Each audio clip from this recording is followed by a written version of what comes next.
And hello there, it's Dr. Brenda, sociologist, financial coach, founder of the Gutsy Women Finances Community, full-time RVer, traveling the country with my three cats. Hey, please subscribe below if you already subscribed. Thank you so much. I appreciate it. Hey, I'm going to tackle a subject today. It's not really RV related. It's not really money related. It is health related. And I'm getting all these questions about fasting. So I thought, okay, I'm just going to put together a video on my fasting formula. And yeah, this is the dreaded before photo that I don't know how many chins I've had there.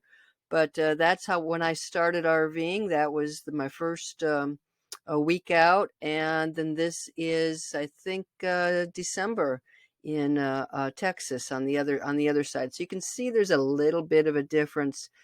And so something happened earlier this week. I went to a Walmart and I'm in the light bulb aisle looking for my bulbs.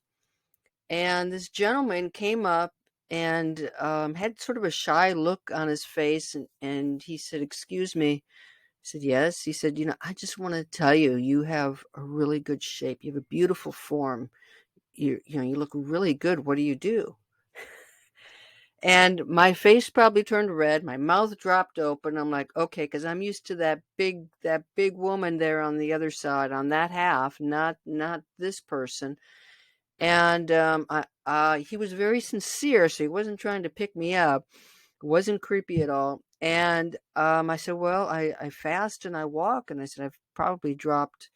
I've refused to get on the scale when I was at that big point, but I've dropped probably around 60 pounds, maybe 70. I don't know, but and it shouldn't say dropped it, because it's not like it disappeared. And, if you're overweight, you know how hard we work at losing the weight. So anyway, I posted that, and a couple of people commented, said, "Yeah, well, how do you do this? What is your fasting formula?" Now, I just, today we had a tornado watch, another one, that's like the second one in 2 weeks, one in Mississippi and one here in Florida. Had bad weather, thunderstorms, but I just got back from a walk. I'm like, I can't walk the trails, but I can walk on this road, which is very lightly trafficked. And I started to think about putting together this video that just shows you what I do. Okay, this is what works for me. I'm not an MD, and so you've got to figure out what works for you. But I've had so many questions now that I thought I'll just put it together in this informational YouTube video. Good starting points. You want to know where to start. Jason Fung is the man. Now, there's some documentaries, there's videos. There are so many people that are into the whole fasting thing now. But Jason Fung comes with all the science behind him. The obesity code, I mean, both of these are top books. The obesity code is definitely more science driven. If you want to just get some of the basics and get some options on different ways to fast, then I recommend the Complete Guide to Fasting. And it's intermittent fasting, alternate day fasting, extended fasting. You can make fasting fit around your life and do whatever works for you. Give it some time. It may take some adjustments. One of the things is, do not eat at night. Okay, don't do that snacking in front of the TV at night. That's a big one. But let's go into some of the terminology and some of the differences. Now, you go online and you Google clean fast and dirty fast, and you're going to get 122 different definitions and what this person means by a clean fast, what that person means by a dirty fast. Again, this is what works for me. A clean fast to me is just water. I don't do the coffee, but you can have black coffee. Don't add any creamer to it. Don't add milk to it, or black tea. So a clean fast is, for me, water and tea. And a dirty fast, again, this is my version. The MCT oil, a creamer, green drinks, bone broth. Some people consider bone broth part of a clean fast. Some people put it into a dirty fast. I don't really care where you put it. The fact is, you do what works for you. And a smoothie, a really healthy smoothie, what's important is that you're not, there's no sugar in here. You try to eliminate sugar. Try to eliminate the sugar substitutes when you can. So that to me is a clean fast and a dirty fast, and you've got proponents of both. I like to, as I'll talk about in a bit, I really like to mix it up. Sometimes I am totally intended to do that clean fast, and it gets to be one or two, and it's like, oh my God, I'm not going to make it through the day. So I'm going to make myself a smoothie, and that's going to help me make it through the day. Other times it does seem easier to do a clean fast. I do listen to my body. If I've been out there hiking, I might do a dirty fast because I need the energy to stay on the trails. The two supplements that I use the most in terms of my dirty fast are these athletic greens. They're not cheap by any means, and I'm going to give you my affiliate, my referral link in the description if you're interested in it. But I ordered a whole bunch while I had a mailing address at South Padre Island. I've got enough for 6 months, which I don't drink this every day, but it's enough to last me until I get settled again in the next winter. So these are athletic greens. They've got all kinds of vitamins and minerals in them. And so I'll have that in the morning sometimes with if I'm doing a dirty fast. And then I make a shake. And I've got a couple of different keto shakes. This one I'm probably using the most. It's chocolate. I'm a big chocolate fan. And I'll make a smoothie.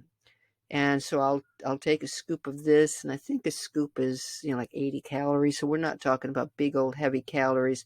I get coconut milk, and then avocado. So what I've started to buy are these little packs of just the avocado. It's all mushed up, ready to go. You can usually buy it in the salad section of most stores, and I'll put those in the freezer. And that way I can just plop that in. A little note is that I have a small refrigerator, a very tiny freezer. I don't use it for ice. So the berries, I put blueberries in, maybe some raspberries, sometimes strawberries, sometimes cherries. I mix it up. But the avocados and all of the berries are frozen, and that way I don't need ice because that sort of acts to keep everything cold. And sometimes I'll put chia seeds in. So that's basically what I put into my smoothies. And again, these go into the dirty fast days. It does, both of these do seem to help me get past those moments of great weakness, shall I say. Here's my go-to fast, a 20-hour fast, and I do one meal a day.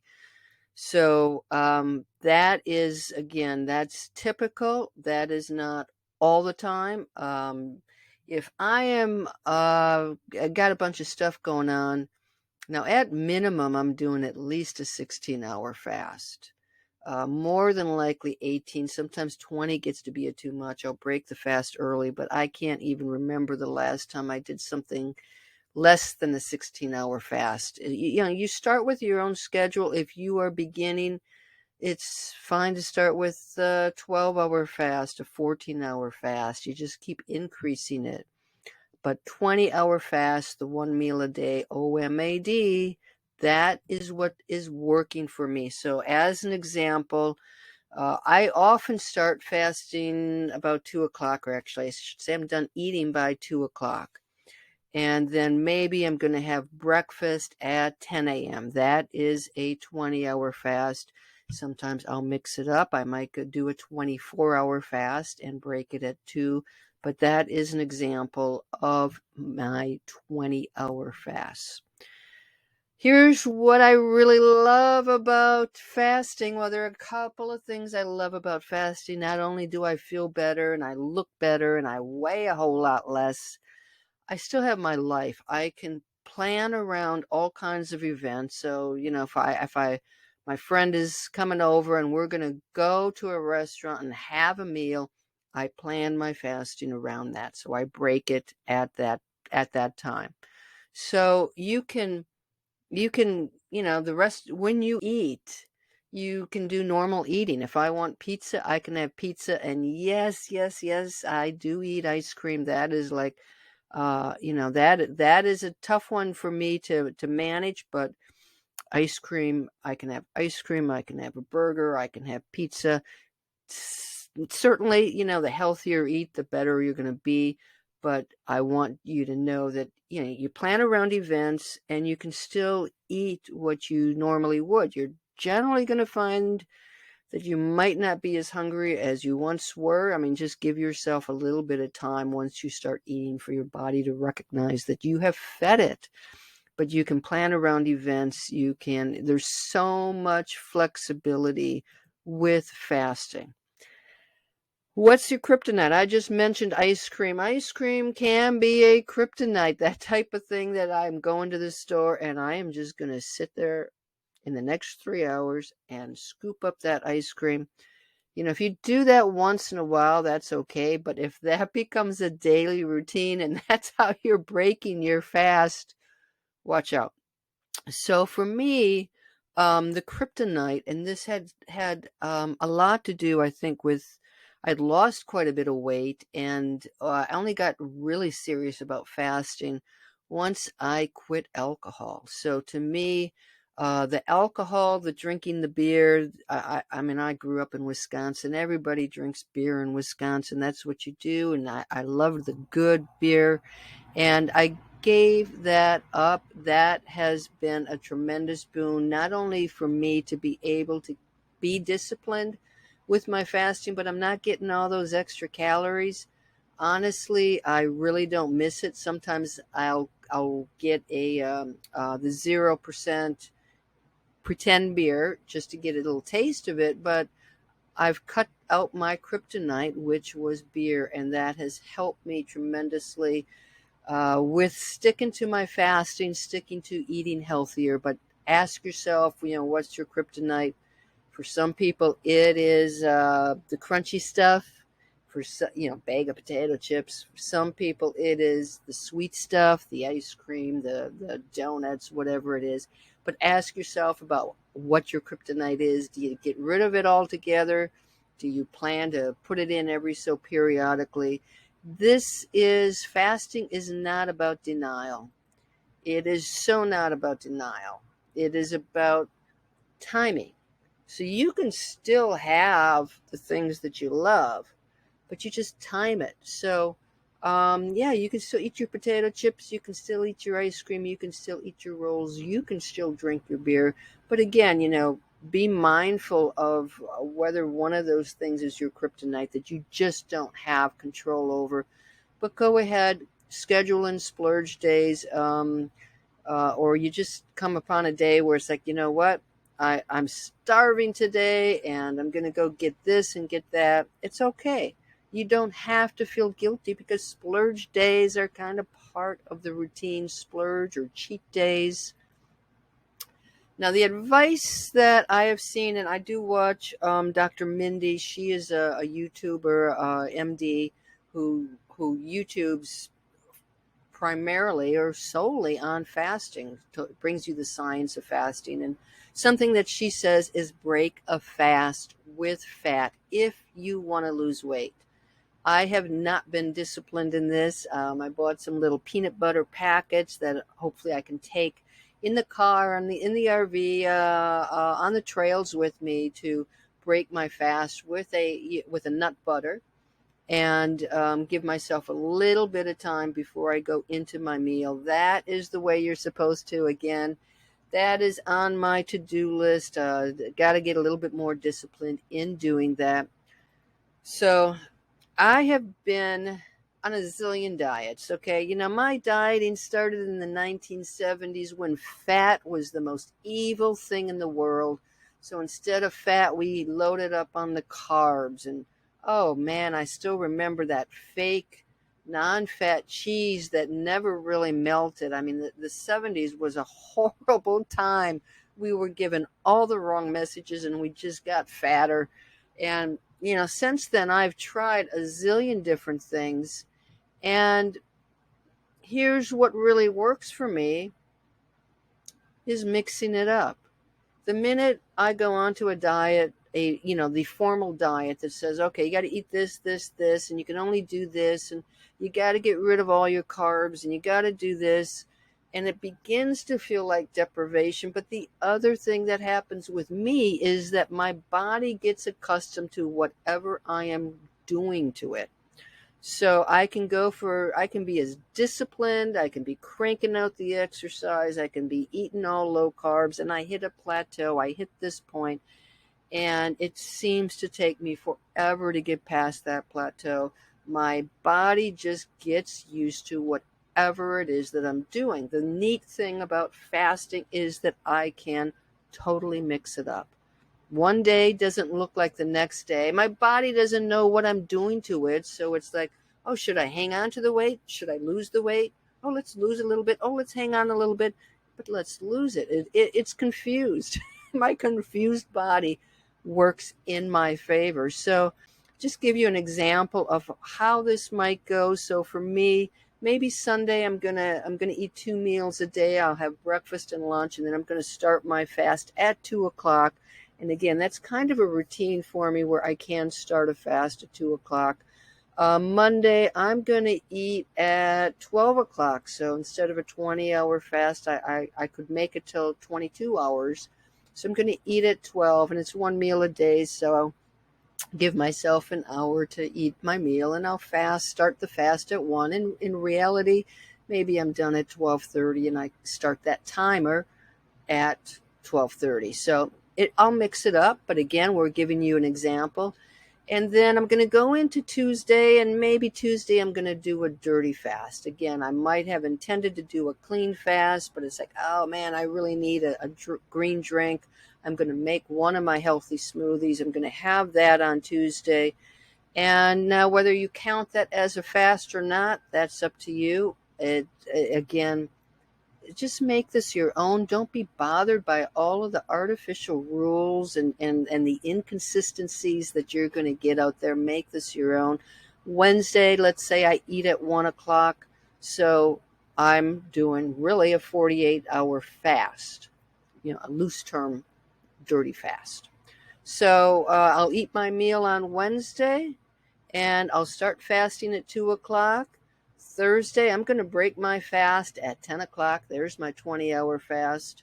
And that might be my cheat day. That might be the day that I have potato chips and a Coca-Cola and a burger. And so let's say I started fasting again at 4 o'clock. So that's how I mix it up. I do try to do at least a 24-hour fast every so often. And these days, I'm just getting back into the routine of things, 32, 36 hours, a 48-hour fast. I did do a week-long fast many years ago. Boy, that was a tough one. But I did that. To me, 48 hours is a pretty good fast, sometimes 72. But do what you feel like doing, mix it up, and partly it depends on how well your body is performing. Is it cooperating with you? It just mix it up. Okay. There are 2 fasting apps that I have used. I tend to use Fastic now. I've also used the Life Fasting apps. That helps me. You can start your timer. You can see where you are in the fasting process. If you've hit autophagy and, are your cells starting to burn the fat now? But you've got both of those apps. You can try one. You can try the other. The other thing that I'm going to recommend is that you get a fasting buddy. So just like any other type of program, if you can do this with a buddy, and both of those apps allow you to connect with somebody else who's fasting and using the app. I have a good friend that I do fasting challenges with, so periodically we'll be like, okay, when you want to start your timer, let's do the 48-hour fast. And so we will compare notes. Now, a lot of times we are doing our own schedule, but once in a while throughout a challenge, the other thing those fasting apps allow you to do is send a little encouraging note like, hey, way to go. You're doing great. Wow, 20 hours. You did it. All right. So that's my fasting routine or lack thereof. I don't want it to be a routine. That's my fasting program. It has helped me an awful lot. I hope that this has been useful for you, and good luck to you out there. If you have any questions, comments, throw them out below. All right, you guys. And hey, those links are in the description here, so don't forget to click on those links if you're interested in any of these products. You guys take care. Bye bye.